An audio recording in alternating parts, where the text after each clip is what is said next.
Baik, Assalamualaikum warahmatullahi wabarakatuh. Perkenalkan, nama saya Sri Wahyuningsih dari Fakultas Tarbiyah Prodi PAI di Universitas Islam Bandung. Pada kesempatan kali ini, saya akan membahas tentang pendidikan kewarganegaraan. Yang pertama yaitu hakikat pendidikan kewarganegaraan. Pendidikan kewarganegaraan merupakan bidang yang dapat ditemukan hampir di seluruh dunia. Namun yang mungkin berbeda hanya namanya saja. Mengapa pendidikan kewarganegaraan menjadi pendidikan di negara-negara di dunia?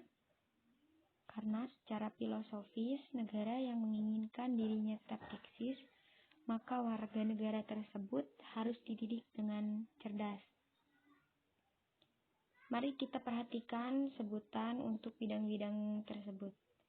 Yang pertama untuk Indonesia yaitu disebut sebagai pendidikan kewarganegaraan. Yang kedua, United Kingdom disebut citizen education. Yang ketiga, Amerika disebut civic education. Yang keempat, sejumlah negara di Timur Tengah disebut Ta'limatul Muwatonah atau Tarbiyah Al-Watoniyah.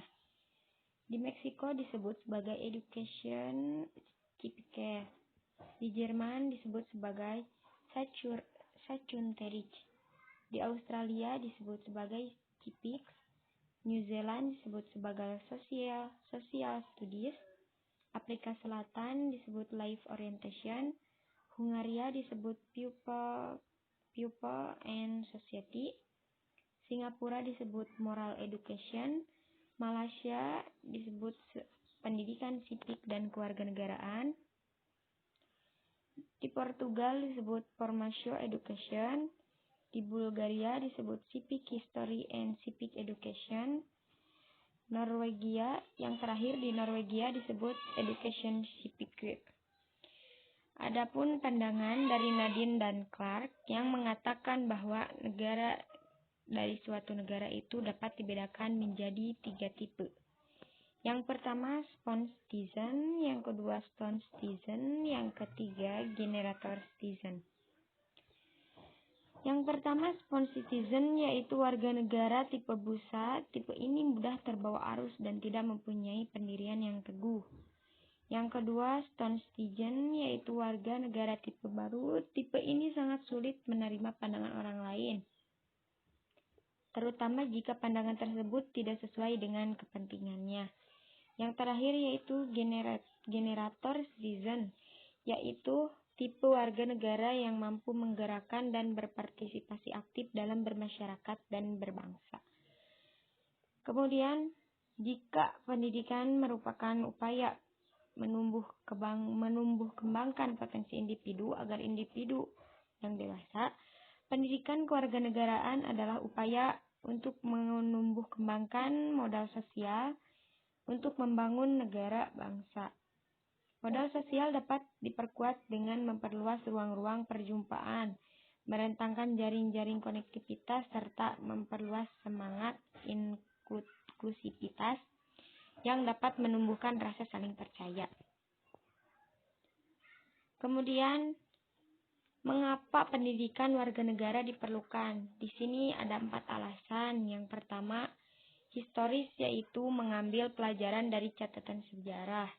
Yang kedua, yuridis, yaitu alasan berdasarkan perintah undang-undang dalam Undang-Undang Nomor 12 Tahun 2012 tentang pendidikan tinggi. Pasal 35 tentang kurikulum ayat 3 ditegaskan bahwa kurikulum di pendidikan tinggi sebagaimana dimaksud pada ayat 1 wajib membuat mata kuliah agama, Pancasila, kewarganegaraan, dan bahasa Indonesia.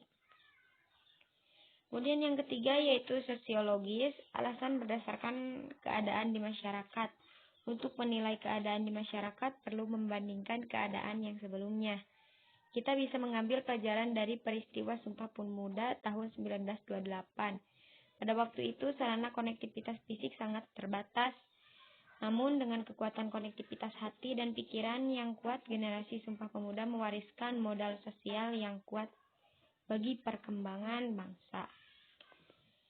Yang keempat yaitu alasan politis. Hal ini ada kaitannya dengan kebijakan pemerintah dalam kurikulum sekolah dan perguruan tinggi. Secara politis, pendidikan kewarganegaraan mulai dikenal pada tahun 1957. Pada masa Orde Lama dikenal istilah kewarganegaraan 1957, Sipik 1962, dan pendidikan kewarganegaraan 1968. Selanjutnya berubah menjadi 1975, 1984, 1994.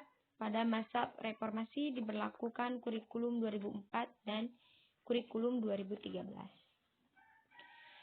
Sejumlah ahli mengatakan bahwa tantangan terbesar bagi bangsa Indonesia ke depannya adalah menumbuhkan kehidupan demokrasi atau kultural demokrasi.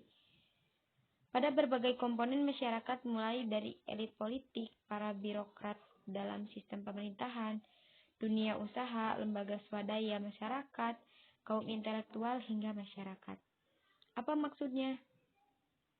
Maksudnya adalah kita masih mempunyai pekerjaan rumah bahwa budaya dan kehidupan demokrasi harus terjadi pada berbagai komponen masyarakat karena pembentukan struktur pemerintahan negara yang demokratis tanpa diimbangi dengan tumbuhnya berbagai demokrasi pada masyarakat akan menjurus pada lahirnya demokrasi yang semu. Sistem pendidikan nasional sebagaimana yang digariskan dalam pasal 31 UUD Undang-Undang Dasar Negara Republik Indonesia tahun 1945 beserta peraturan perundang-undangan turunnya merupakan instrumen untuk mewujudkan komitmen nasional itu. Yang kedua, saya akan membahas tentang urgensi pendidikan kewarganegaraan. Mengapa pendidikan kewarganegaraan penting? Di sini ada 3 alasan. Yang pertama, mengenai kebangkitan nasional merupakan suatu tombak kebangkitan bangsa Timur, yakni bangkitnya nilai kolektif, sedangkan Sumpah Pemuda menyatakan bahwa praktis kehidupan bangsa Indonesia itu tetap serba neka, akan tetapi harus ada standar. Standarnya adalah mengaku tumpah darah yang satu tanah air Indonesia, mengaku berbangsa yang satu bangsa Indonesia, menjunjung bahasa persatuan bahasa Indonesia.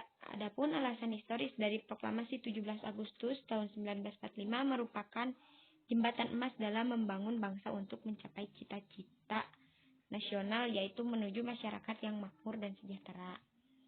Alasan yuridis merujuk pada pesan konstitusi dan amanat undang-undang sistem pendidikan nasional. Konstitusi kita, Undang-Undang Dasar mengamanatkan bahwa pembangunan bangsa dan pembangunan karakter. Alasan yang ketiga yaitu pedagogis, merujuk pada pandangan bahwa anak pada hakikatnya adalah warga negara hipotetik. Maknanya adalah anak termasuk para mahasiswa adalah warga negara yang belum jadi karena masih perlu dididik menjadi warga negara yang dewasa. Yang ketiga yaitu urgensi mata kuliah umum. Apa sebenarnya urgensi mata kuliah umum? Mata kuliah umum bukanlah mata kuliah pelengkap bidang studi, akan tetapi benar-benar memiliki peran strategis, yaitu sebagai berikut. Yang pertama, mata kuliah untuk membekali mahasiswa pengetahuan dasar, yakni pengetahuan yang berguna bagi disiplin. Pengetahuan dasar seperti etika, berpikir kritis, kemampuan belajar sepanjang hayat akan sangat berguna dalam bidang studi. Yang kedua yaitu mata kuliah umum membantu mahasiswa memahami keterkaitan antara satu ilmu dengan ilmu lainnya. Yang ketiga, mata kuliah umum mengajari bahwa mahasiswa sebagaimana menghasilkan ilmu yang diperoleh dari bangku kuliah dalam kehidupan sehari-hari. Yang terakhir yaitu mata kuliah berkaitan dengan pengalaman mahasiswa secara universal. Sebagai pengalaman ini akan meningkatkan saling memahami, menghargai sama manusia. Banyak alumni yang sadar setelah mereka kerja di perusahaan bahwa sifat-sifat yang demikian itu adalah hasil dari pendidikan umum. Yang pertama, kemampuan untuk memperoleh pengetahuan. belajar sepanjang hayat, kemampuan beradaptasi untuk merespon perubahan, kemampuan mengelola diri, memiliki daya tahan ulet dan tekad yang kuat, memiliki citra diri yang positif, memiliki kemampuan berkomunikasi, memiliki kemampuan bekerja sama dengan orang lain, dan memiliki kemampuan bekerja yang baik. Mungkin itu yang dapat saya sampaikan. Kurang lebihnya mohon maaf. Wabillahi taufiq wal hidayah. Wassalamualaikum warahmatullahi wabarakatuh.